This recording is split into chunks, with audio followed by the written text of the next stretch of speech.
Kingston, I don't know about you, but his ability to grab a microphone and to immediately command the narrative of what has happened and where things are going.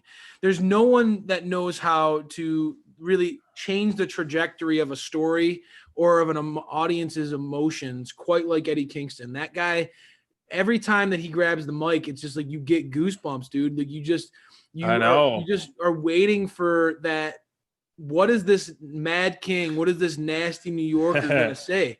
I love it. What were your thoughts on that overall segment, SPD? I know that Kingston, it was kind of left general that he was going to address his enemies, and boy, does he have a few. Who is he not? Who are not his enemies is the better question, right? Honestly. This was, it was a pleasant surprise when this got announced, because I was, kind of surprised that after the previous weeks, you didn't see anything from Butcher Blade, Kingston, and obviously the Death Triangle and Lance Archer. So when this came out, I had no idea what to expect, and it turned into a shitstorm fast. And wow, was it one of the highlights of the night? I mean, honestly, when, we were kind of debating this week, just, back and forth via text, like, where's PAC? Where is he? Yeah. And then, of course, he addressed him, which was great. I was like, okay, that makes sense. He has a neck injury, which we never heard about until Eddie's promo. And then all of a sudden, PAC comes out of the crowd, and then you see this face, and Eddie Kingston looks literally like he saw a ghost. He might need to change his underwear after that, because I think he was not expecting to see PAC come back so soon, or all that. Somebody send Eddie to the locker room for a little while. He looks like he might have soiled himself. Yeah, what a visual there, man. I would have crapped myself too if I was talking that much smack, and then PAC comes back. That is one angry bastard. PAC has got some intensity. You know what? At first it was kind of like a little chaotic, but I loved it. It was a great segment.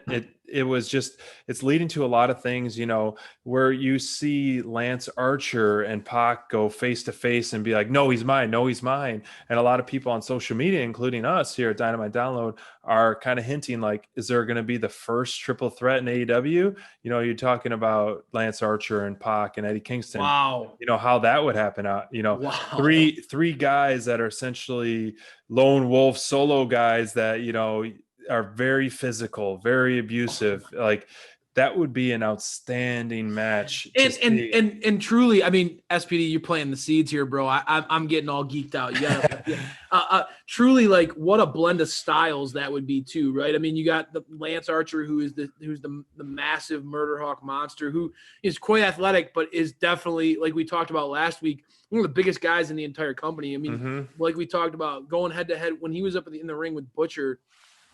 Just the sheer size of Lance Archer is impressive. And then you got a brawler who's really willing to do anything it takes, take any shortcut he has to in order to come out on top, like Kingston. Cutthroat, kind of just that nasty beat you up in the back alley brawl type of style. And then PAC, who, I mean, dude, there's nothing he can't do in the ring. I mean, yes, he's from stature wise, he's not the biggest guy in the world, but incredibly jacked. The guy is athletically capable of pulling off. I mean, if you forget his top rope, his ability to pull off moves from the top rope, and he's incredibly great as a submission specialist too. So you got a well-rounded, all-around badass like PAC. You have a big fellow like Lance Archer. Look at that picture, man. This is awesome. Just menacing. Tells a lot of stories. Whew. He's just over his shoulder, ready to just pounce on him. Yeah, what's really nice too, because it's like Lance Archer, we've been wondering what's going to happen, right? He's been helping the Death Triangle these last few weeks, but it might just be one of those instances where your enemy of my enemy is my friend. Good point. And Lance may stick true to the fact that he's a lone wolf. He promised us a Dynamite Download. He promised us that he's not teaming up with anybody. He said that he's a lone wolf. He's sticking to it. So, maybe he's running with these other wolves right now because they have a common prey. Right. But I don't see the Death Triangle and everybody dies merging into something bigger. I think that these are two separate. I agree. And I do love where you're going with that potential triple threat. I think that would be phenomenal. Getting into the match itself, because I mean, you spoiled it for me with Pac coming out and saving things. That Eddie Kingston promo really was something that to me blew my mind tonight. I think that it devolved into this. Oh, I said a match. It devolved into this battle between the two. I apologize. It wasn't a match, but it felt like it. These guys were just going at each other. It felt like just this fight that went on afterwards that almost overshadowed the promo to me. As soon as Pac hit the ring, all hell broke loose, and it really, to me, that's what I'm walking away from tonight, is not necessarily Kingston's promo. And that when you have a fight or a moment that takes place after an Eddie Kingston promo and you're not thinking about the Eddie Kingston promo, that speaks volumes, because yes, Kingston does it ever? Fire.